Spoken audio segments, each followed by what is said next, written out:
Bienvenue sur Exponentiel Lifestyle, une nouvelle émission d'Exponentiel TV pour une vie d'impact et d'influence sur le modèle de Jésus. Ici Luc Dumont, je suis le cofondateur d'Exponentiel et aujourd'hui, je veux t'inviter à cette nouvelle émission où on va parler de comment devenir quelqu'un qui marche sur les traces de Jésus, un disciple de Jésus. On va avoir au fil des émissions des invités, on va grandir ensemble, on va apprendre comment développer ce lifestyle des hommes du Nouveau Testament qui ont changé le monde, comment Jésus est le modèle ultime pour transformer les vies.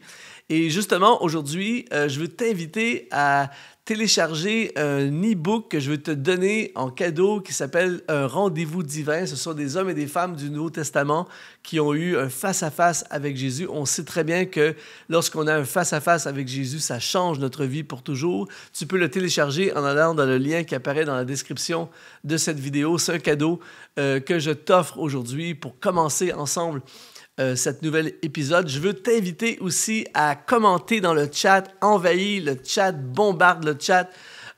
Si tu veux être puissant pour Dieu, c'est le thème de notre émission aujourd'hui, comment devenir puissant pour Dieu. Si c'est ton désir, c'est ta prière, n'hésite pas à faire les commentaires, je lis tous les commentaires. Et aujourd'hui, on veut regarder à comment devenir puissant pour le Seigneur, c'est-à-dire comment on peut vivre le surnaturel, comment on peut faire des miracles, comment on peut amener des gens et prier pour eux et voir la guérison, comment on peut influencer des vies, changer des vies, conduire des âmes à Christ, devenir quelqu'un de puissant pour Dieu. J'aimerais te dire que c'est possible. Jésus est notre modèle. Il a été extrêmement puissant et on va plonger aujourd'hui dans l'évangile de Matthieu. C'est un de mes chapitres préférés des évangiles. Pourquoi? Parce que le chapitre 8 de l'évangile de Matthieu est rempli d'actions, évidemment, mais de miracles extraordinaires. On va lire ensemble Matthieu chapitre 8, verset 1. Il dit « Lorsque Jésus fut descendu de la montagne, une grande foule le suivit. » Là, on voit que Jésus est sur la montagne, il descend de la montagne et tout de suite, il va y avoir un enchaînement de miracles incroyables. Premièrement, il va y avoir un lépreux qui va venir vers lui, une maladie incurable, une maladie terrible dans le contexte du Nouveau Testament. Et Jésus, sur une parole, va purifier le lépreux de sa maladie. Ça va déclencher quelque chose d'énorme. Ensuite, il y a un soldat romain qui n'était pas la coutume qu'un soldat romain vienne vers un juif pour demander de l'aide. Et ce soldat romain a un serviteur qui est malade et Jésus ne va même pas se déplacer à distance. Il va guérir le serviteur de ce centenier et il va utiliser justement cet exemple pour montrer comment fonctionne la foi, le principe de l'autorité. Je te parlerai de ça dans une émission ultérieure. Ensuite, Jésus se retrouve avec la belle-mère de Pierre qui est malade, qui a une fièvre épouvantable et on comprend dans le contexte du Nouveau Testament la maladie, les médecins, tout ça, ils n'avaient pas accès aux soins comme nous avons. Et Jésus va guérir cette femme qui va tout de suite par la suite le servir. Et par la suite, ils vont partir de nuit, ils vont partir en bateau et au milieu de la mer, il va y avoir une tempête épouvantable. Encore une fois, Jésus, sur une parole, va faire quelque chose d'extrêmement puissant. Il calme la tempête. Ils se retrouvent le lendemain de l'autre bord et là, ils arrivent dans le pays des Gadaréniens et là, tout à coup, des démoniaques viennent se manifester et Jésus libère les démoniaques, chasse les démons. Et en fait, ça a été un 24 heures, si je peux utiliser ce terme, un 24 heures de puissance. Jésus était puissant pour Dieu. Et c'est pour ça aujourd'hui que j'ai voulu faire cette émission basée sur ce texte un peu et voir comment toi et moi, on peut nous aussi devenir puissants pour Dieu. Et la première chose qui attire notre attention dans ce texte, c'est Matthieu chapitre 8, verset 1, « Lorsque Jésus fut descendu de la montagne ». Et on pourrait faire une série au complet sur la montagne dans la Bible. C'est-à-dire que quand on regarde les textes bibliques, les personnages bibliques, à chaque fois que quelqu'un descend de la montagne, il se passe quelque chose, il arrive quelque chose. Ici, dans le texte qu'on a lu, le mot montagne, dans le grec, c'est le mot oros. Oros parle d'un lieu élevé. Je ne sais pas si tu as eu la chance dans ta vie d'aller dans les montagnes. Moi, j'ai eu le privilège d'aller j'ai marché dans les montagnes de l'Himalaya, je suis allé à l'Everest, je suis allé aussi dans les Alpes, je suis allé dans les montagnes aux États-Unis. Et une des choses qui me fascine toujours, c'est on dirait que quand je vais en montagne, si tu l'as vécu toi aussi, écris-le dans le chat, mais quand je vais en montagne, j'ai l'impression de me rapprocher de Dieu. J'ai l'impression, d'ailleurs, plus on va haut en montagne, moins il y a de foule, il y a de moins en moins. Je peux t'assurer qu'à 5000 mètres, il n'y a pas beaucoup de monde. Et donc, on s'éloigne de la foule et il y a comme une tranquillité, il y a une paix, il y a un calme. Ça demande un effort également pour monter en altitude. Et il se passe quelque chose de spirituel. D'ailleurs, dans les montagnes de l'Himalaya, il y a plein de temples. Il y a des moines, tout ça, qui vont en altitude pour essayer de connecter avec quelque chose de spirituel. Et en réalité, moi, j'ai des amis alpinistes, tout ça, et j'ai même d'ailleurs un ami alpiniste qui a donné sa vie à Christ dans une montagne en altitude en Amérique du Sud. Il dit, quand j'ai vu la création de Dieu, je n'ai pu m'empêcher de dire, il faut qu'il y ait un Dieu dans l'univers. Et donc, tout ça pour dire qu'il y a quelque chose qui se passe lorsque on va à la montagne. Et quand on regarde le Nouveau Testament, on s'aperçoit que Jésus allait souvent à la montagne. D'ailleurs, c'était là où il se retirait souvent. Dans Matthieu chapitre 14, verset 23, ça dit « Quand il l'eut renvoyé, il monta sur la montagne pour prier à l'écart. » C'était aussi un endroit où il y a des décisions qui se sont prises. Dans Marc chapitre 3, verset 13, « Il monta ensuite sur la montagne, il appela ceux qu'il voulut et ils vinrent auprès de lui. » C'était aussi son lieu de prière. Dans Marc chapitre 6, verset 46, « Quand il l'eut renvoyé, il s'en alla sur la montagne pour prier. » Dans l'Ancien Testament, ça a été un lieu de révélation, un lieu de destinée pour Moïse. On lit dans Actes chapitre 7, verset 30, par exemple, quand on parle de Moïse, 40 ans plus tard, un ange lui apparut au désert de la montagne de Sinaï dans la flamme d'un buisson en feu. C'est-à-dire qu'à cet endroit, Moïse a eu littéralement un face-à-face de destinée qui a changé le cours de sa vie pour toujours. C'était aussi un endroit où, par exemple, l'apôtre Pierre a vraiment eu une révélation et un face-à-face avec Dieu. Dans 2 Pierre chapitre 1, verset 18, il dit « Et nous avons entendu cette voix venant du ciel lorsque nous étions avec lui sur la sainte montagne. » On connaît ce texte pour la plupart d'entre nous. Sur la montagne de la transfiguration, si tu ne connais pas cette histoire, ils vont se retrouver sur la montagne et là, tout à coup, ils vont avoir un face-à-face avec Dieu au point tel que Pierre, justement, il ne veut plus descendre de la montagne. Il vit un truc de fou, c'est incroyable. Et tout ça pour te dire que pour être puissant pour Dieu, ça passe par la montagne.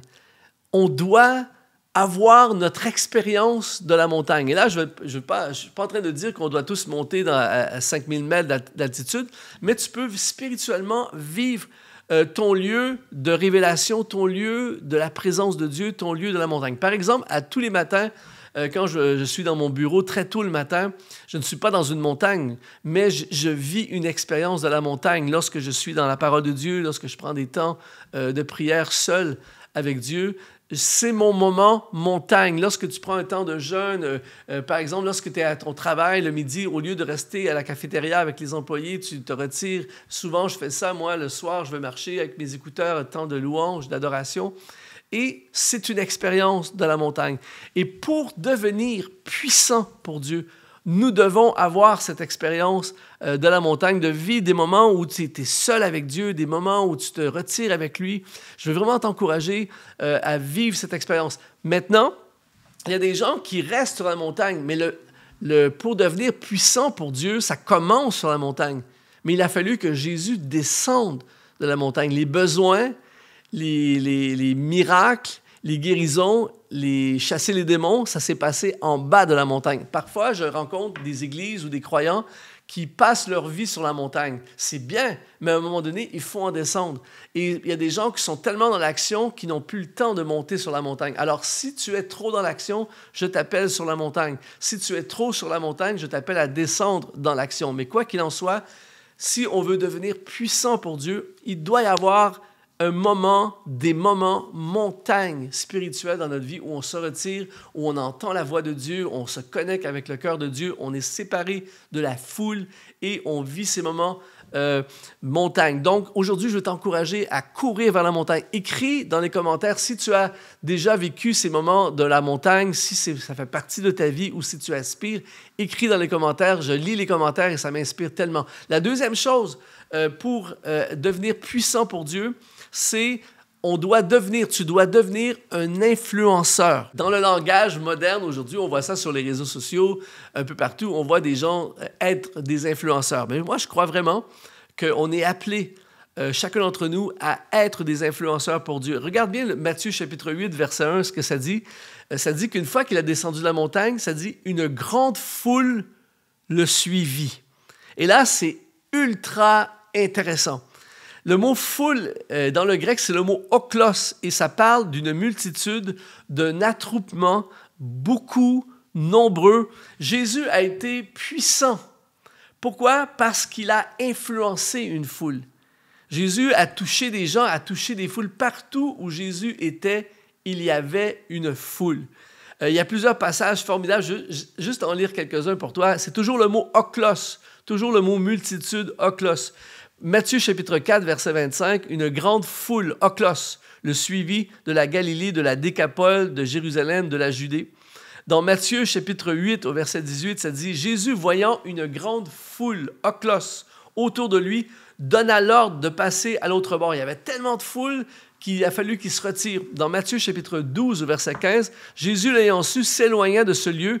Une grande foule le suivit et il guérit tous les malades. » Matthieu chapitre 13, verset 2, « Une grande foule s'étant assemblée auprès de lui, il monta dans une barque et il s'assit et toute la foule se tenait sur le rivage. » Imagine la scène, il y a une foule qui est là, Jésus est dans le bateau et il prêche. Marc chapitre 2, verset 4, « Comme ils ne pouvaient l'aborder à cause de la foule, oklos, ils découvrirent le toit de la maison où il était et ils descendirent par cette ouverture le lit sur lequel le paralytique était couché. » Ça, c'est un truc hallucinant. Il y a tellement de monde dans la maison où Jésus est. Il y a des gens autour, partout, et il y a un paralytique et les gens doivent faire un chemin par le toit pour atteindre Jésus. Dans Marc chapitre 2, verset 1, « Quelques jours après, Jésus revint à Capernaum.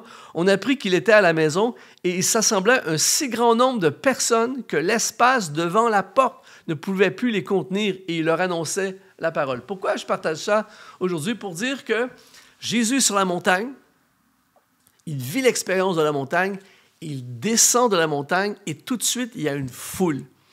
Jésus est un influenceur parce qu'il a une foule. Pour être puissant pour Dieu, il doit y avoir une foule. Et comment on peut influencer la foule? Eh bien, c'est premièrement en trouvant ta foule. La bonne nouvelle pour toi et moi, c'est que nous avons tous une foule que Dieu a préparée pour nous. Je dis souvent, nous sommes appelés à toucher les personnes que nous sommes appelés à toucher. Je suis très conscient que je ne pourrai pas, au travers du ministère que Dieu a confié, toucher 100% de la planète. J'ai une foule à atteindre. Tu as une foule à atteindre. Et plus tu touches ta foule, plus ta foule grandit. Plus ta foule grandit, plus ton influence grandit. Et ça n'a pas d'importance pour l'instant, la grandeur de ta foule. Ta foule, ça peut être tes collègues de travail. Ta foule, ça peut être les étudiants à l'école où tu étudies en ce moment. La foule peut être des membres de ta famille. La foule peut être que tu sois un pasteur, un ingénieur, un étudiant universitaire, que tu sois un sportif, un politicien. Tu as une foule à atteindre. Et Dieu t'appelle à être un influenceur. Pour être puissant pour Dieu, tu dois influencer la foule, ta foule. Et ça commence par les gens qui sont dans ta vie. C'est-à-dire que tu peux commencer avec une foule de 2 personnes dans ta vie, mais tu te consacres, comme Jésus l'a fait, à les influencer pour Dieu. Tu te consacres à les aimer, à les toucher, à leur parler de ta foi, à prier pour eux, peu importe c'est quoi. Et plus tu vas toucher les gens qui sont autour de toi, plus cette foule va grandir. Et plus cette foule va grandir, plus tu vas influencer et tu vas devenir un influenceur et c'est là que tu deviens puissant pour Dieu. Écris dans les commentaires si ça te parle. Tout ça pour te dire aujourd'hui que pour être comme Jésus, nous devons devenir puissants pour Dieu. Pour devenir puissant pour Dieu, on doit se tenir sur la montagne. Je veux t'encourager aujourd'hui à reconnecter avec la montagne. Trouve tes moments montagne.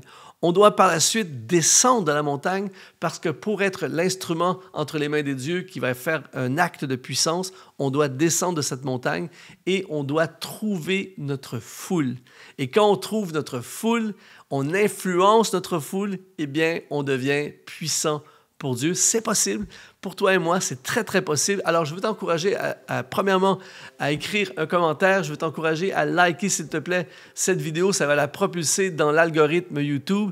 Il y a plein de gens qui pourront regarder. Ça va élargir la foule. Je veux t'encourager à t'abonner à notre chaîne Exponentielle TV. On a littéralement des centaines et des centaines de vidéos pour t'aider à marcher avec Jésus encore plus. Également, tu peux télécharger le e-book gratuit Un rendez-vous divin. Tu vas dans le lien qui apparaît dans la description de cette vidéo. Ici Luc Dumont, ça a été un honneur de te servir aujourd'hui et je te dis, sois exponentialisé.